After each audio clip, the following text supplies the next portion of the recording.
Guys, let's start. So we start at 0 kilometer. Okay, this is our starting point. Okay, let's go.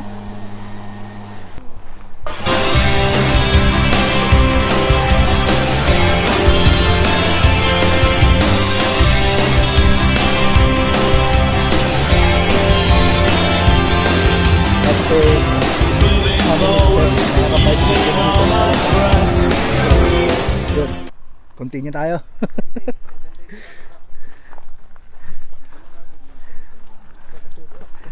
Medyo matataas din ang mga puno rito. So safe naman siya. So far 500 meters na ang aming lalakad. And yun, tuloy lang kami sa aming Makrichi hike adventure.